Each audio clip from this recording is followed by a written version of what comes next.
Good morning student. Today we are going to start lesson number 15. Lesson name Mohan Rakesh. इनका जन्म 1925 ईस्वी में हुआ था और इनकी मृत्यु हुई थी 1972 ईस्वी में. यानी जन्म हुआ था 1922 में और इनकी मृत्यु हुई थी 1972 में. तो इनके जीवन परिचय के बारे में हम पढ़ेंगे. नई कहानी आंदोलन के सशक्त हस्ताक्षर मोहन राकेश का जन्म 8 जनवरी 1925 को अमृतसर में हुआ था. इन्होंने पंजाब विश्वविद्यालय से हिंदी और अंग्रेजी में एमए किया. जीविकोपार्जन होता है जीवन का पालन करने के लिए. जीविकोपार्जन के लिए कुछ वर्षों तक अध्यापन का कार्य किया. इस प्रसंग में वे लाहौर, मुंबई, शिमला, जालंधर और दिल्ली में रहे.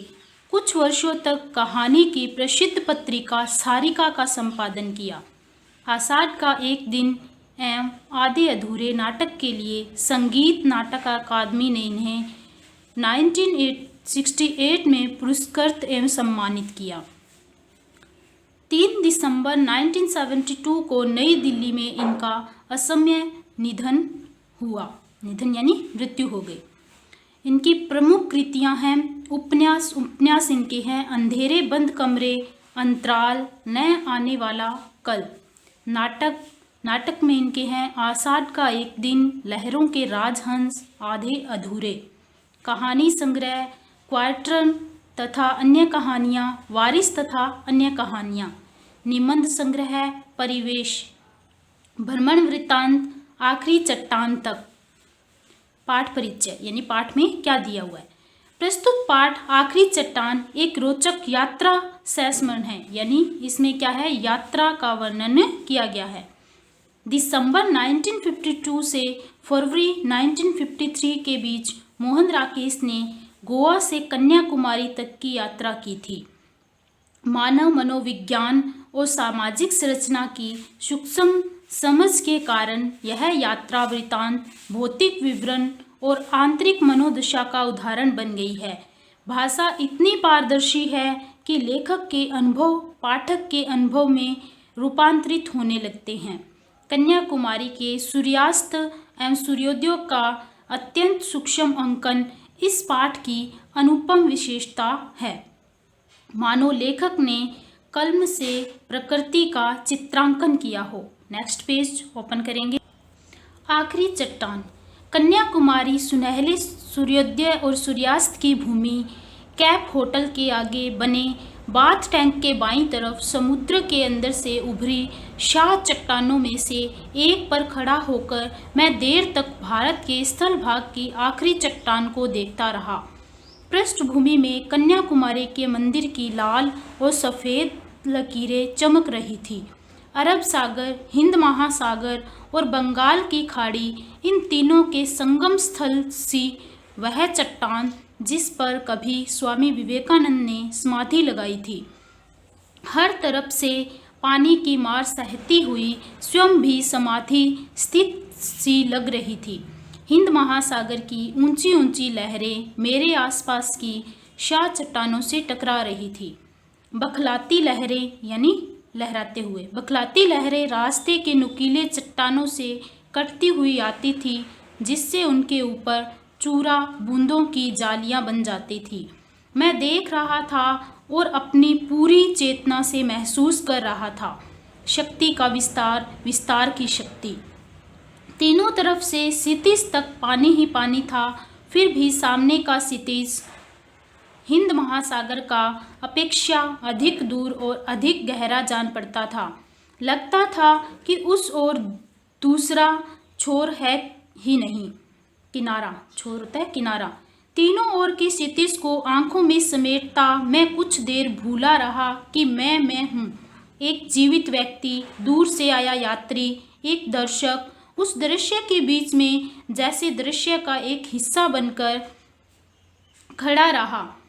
बड़ी बड़ी चट्टानों के बीच एक छोटी सी चट्टान. जब अपना होश हुआ तो देखा कि मेरी चट्टान भी तब तक बढ़ते पानी में काफ़ी घिर गई है. मेरा पूरा शहर सिहर गया है. मैंने एक नज़र फिर सामने के उमड़ते विस्तार पर डाली और पास की एक सुरक्षित चट्टान पर कूदकर दूसरी चट्टानों पर से होता हुआ किनारे पर पहुंच गया। पश्चिमी क्षितिज में सूर्य धीरे धीरे नीचे जा रहा था। मैं सूर्यास्त की दिशा में चलने लगा। दूर पश्चिमी तट रेखा के एक मोड़ से पीली रेत का एक ऊंचा टीला नजर आ रहा था। सोचा उस टीले पर जाकर सूर्यास्त देखूं। यात्रियों की कितनी ही टोलियां उस दिशा में जा रही थी। मेरे आगे कुछ मिशनरी युवतियां मोक्ष की समस्या पर विचार करती चल रही थी। मैं उनके पीछे पीछे चलने लगा, चुपके से मोक्ष का कुछ रहस्य पा लेने के लिए। यूं उनकी बातों से कहीं रहस्यमय आकर्षक उनके युवा शरीरों में था और पीली रेत की पृष्ठभूमि में उनके लबादों के हिलते हुए शाह सफ़ेद रंग बहुत आकर्षक लग रहे थे। मोक्ष का रहस्य अभी बीच में ही था कि हम लोग टीले पर पहुंच गए। यह वह सैंड हिल थी जिसकी चर्चा में वहां पहुंचने के बाद से ही सुन रहा था। सैंड हिल पर बहुत से लोग थे, 8-10 नवयुवतियाँ, 6-7 नवयुवक और 2-3 गांधी टोपियों वाले व्यक्ति। वे शायद सूर्यास्त देख रहे थे। गवर्नमेंट गेस्ट हाउस के बेरे उन्हें सूर्यास्त के समय की कॉफ़ी पिला रहे थे। उन लोगों के वहाँ होने से सैंड हिल बहुत रंगीन हो उठती थी। कन्याकुमारी का सूर्यास्त देखने के लिए उन्होंने विशेष रुचि के साथ सुंदर रंगों का रेशम पहना था। हवा समुद्र की तरह उस रेशम में भी लहरें पैदा कर रही थी। मिशनरी युवतियाँ वहाँ आकर थकी सी एक तरफ बैठ गई, उस पूरे कैनवस में एक तरफ छिटके हुए कुछ बिंदुओं की तरह। उनसे कुछ दूर का एक रंगहीन बिंदु। मैं ज़्यादा देर अपनी जगह स्थिर नहीं रह सका। सैंड हिल से सामने का पूरा विस्तार तो दिखाई दे रहा था, पर अरब सागर की तरफ एक और ऊंचा टीला था जो उधर के विस्तार को ओट में लिए था। सूर्यास्त पूरे विस्तार की पृष्ठभूमि में देखा जा सके, इसके लिए मैं कुछ देर सैंड हिल पर रुका रहकर आगे उस टीले की तरफ चल दिया। पर रेत पर अपने अकेले कदमों को घसीटता वहां पहुंचा तो देखा कि उससे आगे, उससे भी ऊंचा एक और टीला है। जल्दी जल्दी चलते हुए मैंने एक के बाद एक कई टीले पार किए। टांगें थक रही थी पर मन थकने को तैयार नहीं था। हर अगले टीले पर पहुंचने पर लगता कि शायद अब एक ही टील और है। उस पर पहुंचकर पश्चिमी क्षितिज का खुला विस्तार अवश्य नजर आ जाएगा। और सचमुच एक टीले पर पहुंचकर वह खुला विस्तार सामने फैला दिखाई दे गया। वहां से दूर तक रेत की लंबी ढलान थी, जैसे वह टीले से समुद्र में उतरने का रास्ता हो। सूर्य तब पानी से थोड़ा ही ऊपर था। अपने प्रयत्न की सार्थकता से संतुष्ट होकर मैं टीले पर बैठ गया, ऐसे जैसे वह टीला संसार की सबसे ऊंची चोटी हो और मैंने उस चोटी को पहली बार सर किया हो, यानी पार किया हो। पीछे दाईं तरफ दूर दूर हटकर उगे नारियलों के झुरमुट नजर आ रहे थे। गूंजती हुई तेज हवा से उनकी टहनियाँ ऊपर को उठ रही थी। आकाश की तरफ उठकर हिलती हुई वे टहनियाँ ऐसे लग रही थी जैसे उन्मुक्त रति के क्षणों में किन्हीं नग्न वन युवतियों की बाहें। पश्चिमी तट के साथ साथ सूखी पहाड़ियों की एक श्रृंखला दूर तक चली गई थी, जो सामने फैली रेत के कारण बहुत रूखी, बीहड़ और वीरान लग रही थी, यानी सुनसान। सूर्य पानी की सतह के पास पहुंच गया था। सुनहरी किरणों ने पीली रेत को एक नया सा रंग दे दिया था। उस रंग में रेत इस तरह चमक रही थी जैसे अभी अभी उसका निर्माण करके उसे वहां उड़ेला गया हो। मैंने उस रेत पर दूर तक बने अपने पैरों के निशानों को देखा। लगा जैसे रेत का कुंवारापन पहली बार निशानों से टूटा हो। इससे मन में एक सिहरन भी हुई, हल्की उदासी भी घिर आई। सूर्य का गोला पानी की सतह से छू गया। पानी पर दूर तक सोना ही सोना ढुल आया, पर वह रंग इतनी जल्दी बदल रहा था कि किसी भी क्षण के लिए उसे एक नाम दे सकना असंभव था। सूर्य का गोला जैसे एक बेबसी में पानी के लावे में डूबता जा रहा था। धीरे धीरे वह पूरा डूब गया और कुछ क्षण के पहले जहाँ सोना बह रहा था वहाँ अब लहू बहता नजर आने लगा। कुछ और क्षण बीतने पर वह लहू भी धीरे धीरे बेजनी से काला पड़ गया। मैंने फिर एक बार मुड़कर दाईं तरफ पीछे देख लिया। नारियलों की टहनियाँ उसी तरह ऊपर उठी थी, हवा उसी तरह गूंज रही थी, पर पूरे दृश्य पट पर स्याही फैल गई थी। एक दूसरे से दूर खड़े झुरमुट शाह पड़कर जैसे लगातार सिर धुन नेक्स्ट पेज ओपन कीजिए रहे थे और हाथ पैर पटक रहे थे। मैं अपनी जगह से उठ खड़ा हुआ और अपनी मुट्ठियों भींचता खोलता कभी उस तरफ कभी समुद्र की तरफ देखता रहा। अचानक ख्याल आया कि मुझे वहाँ से लौटकर भी जाना है। इस ख्याल से ही शरीर में कंपकपी भर गई। दूर सैंड हिल की तरफ देखा, वहाँ स्याही में डूबे कुछ धुंधले रंग हिलते नजर आ रहे थे। मैंने रंगों को पहचानने की कोशिश की, पर उतनी दूर से आकृतियों को अलग अलग कर सकना संभव नहीं था। मेरे और उन रंगों के बीच शाह पड़ती रेत के कितने ही टीले थे। मन में डर समाने लगा कि क्या अंधेरा होने से पहले मैं उन सब टीलों को पार करके जा सकूंगा। कुछ कदम उस तरफ बढ़ा भी, पर लगा कि नहीं, उस रास्ते से जाऊंगा तो शायद रेत में ही भटकता रह जाऊंगा। इसलिए सोचा बेहतर है नीचे समुद्र पर उतर जाऊं। तट का रास्ता निश्चित रूप से कैप होटल के सामने तक ले जाएगा। निर्णय तुरंत करना था, इसलिए बिना और सोचे मैं रेत पर बैठकर नीचे तट की तरफ फिसल गया। पर तट पर पहुंचकर फिर कुछ क्षण बढ़ते अंधेरे की बात भूला रहा। कारण था तट की रेत।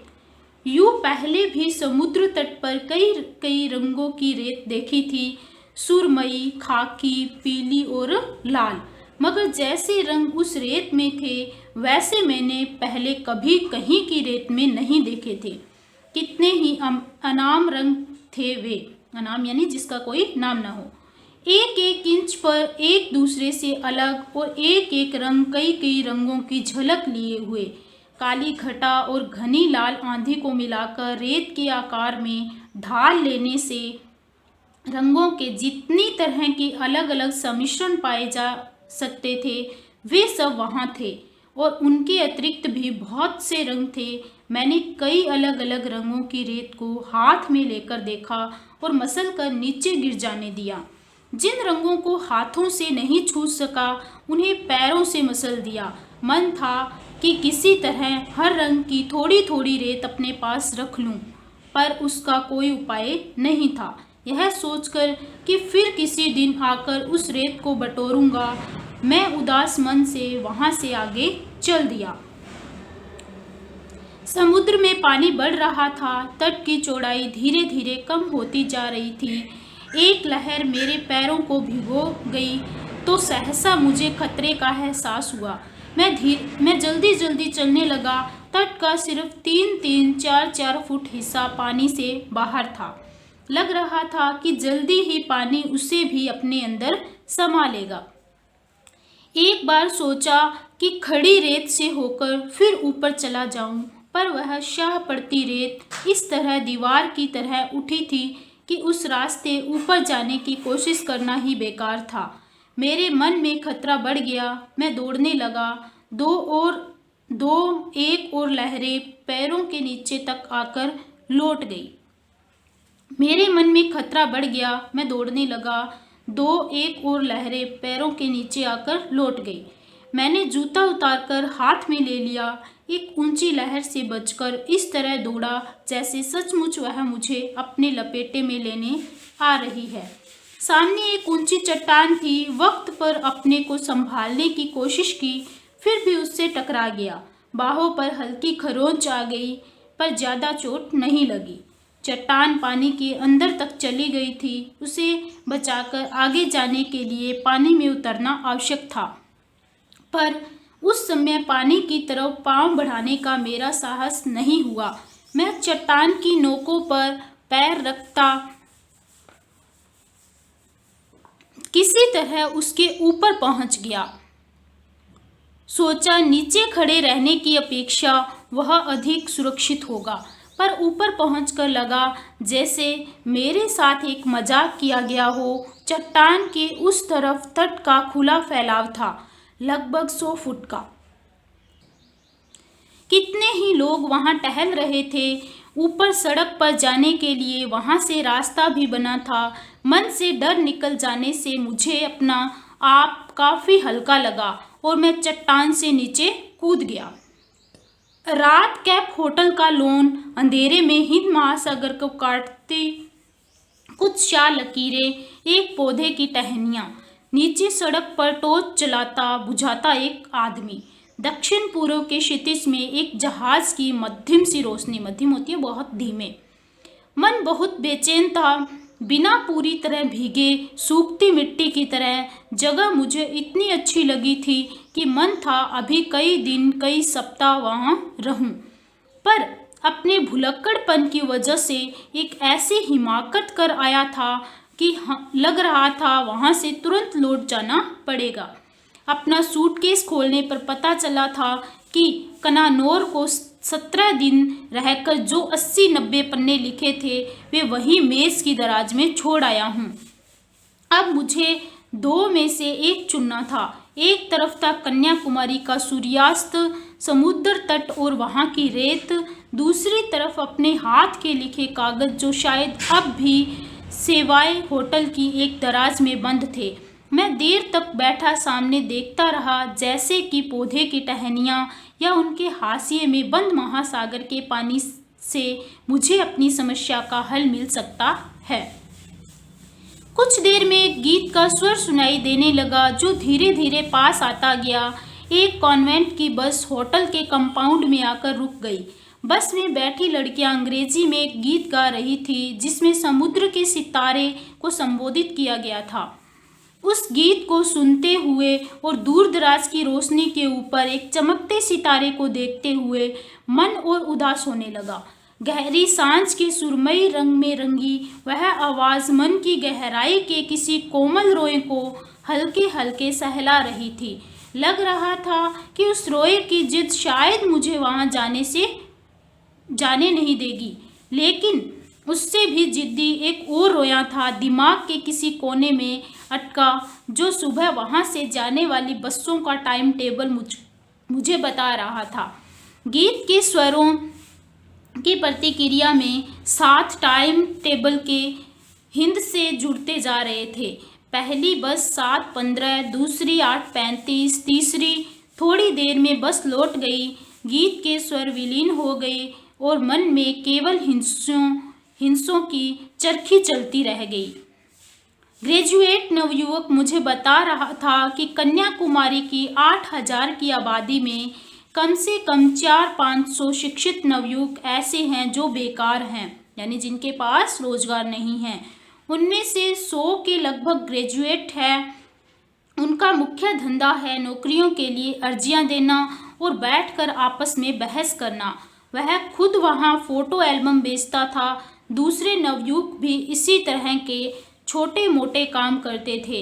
हम लोग सीपियों का गुद्दा खाते हैं और दार्शनिक सिद्धांतों पर बहस करते हैं। नेक्स्ट पेज ओपन करेंगे।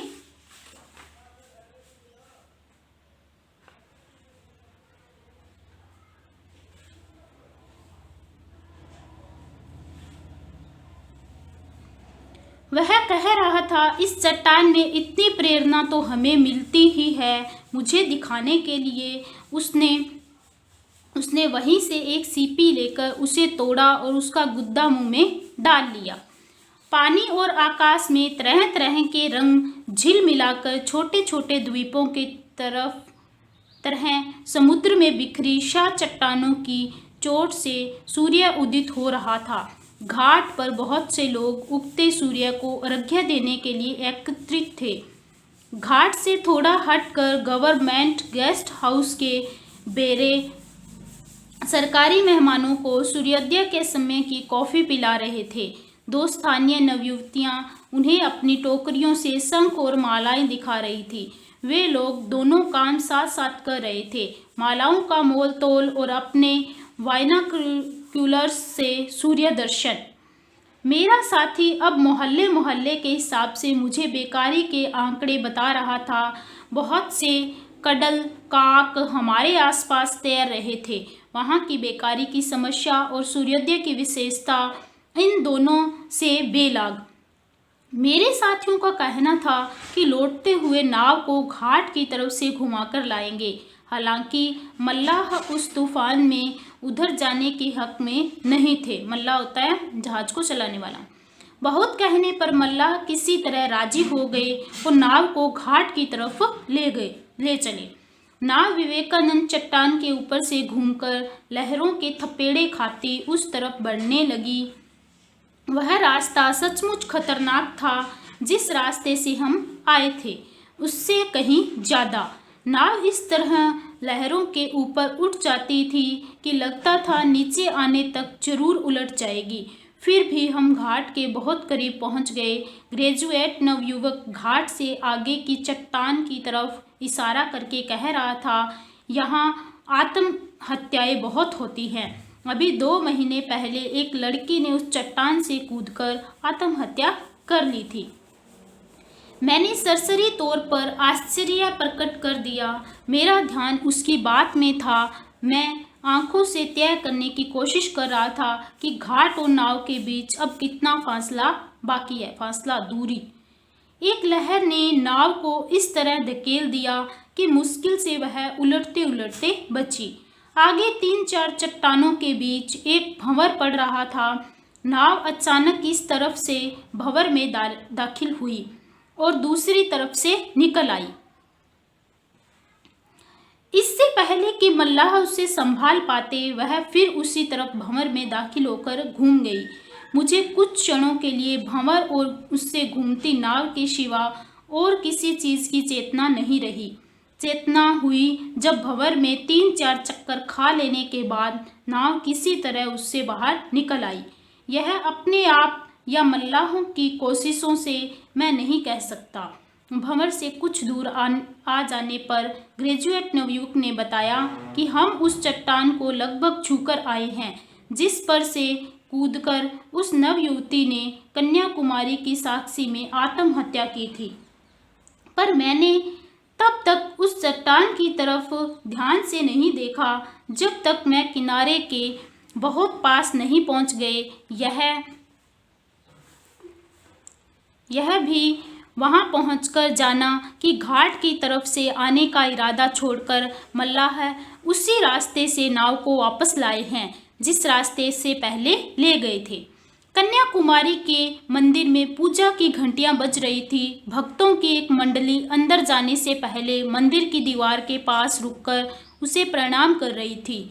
सरकारी मेहमान गेस्ट हाउस की तरफ लौट रहे थे। हमारी नाव और किनारे के बीच हल्की धूप में कई एक नावों के पाल और कंडल काकों के पंख एक से चमक रहे थे। मैं अब भी आंखों से बीच की दूरी नाप रहा था और मन में बसों का टाइम टेबल दोहरा रहा था। तीसरी बस 9:40 पर और चौथी। उसके बाद एक शाम और वहां रुककर कन्नानौर लौट गया। वहां जाकर अपने लिखे कागज मिल तो गए पर तब तक चौकीदार ने उन्हें मोड़कर उनकी कॉपी बना ली थी। कागजों पर लिखाई एक ही तरफ थी, इसलिए उनके खाली हिस्सों पर उसने अपना हिसाब लिखना शुरू कर दिया था। तब मैंने वह कॉपी उससे ली तो उसे शायद उससे कम निराशा नहीं हुई जितनी कन्याकुमारी पहुंचकर अपना सूटकेस खोलने पर मुझे हुई थी। धन्यवाद।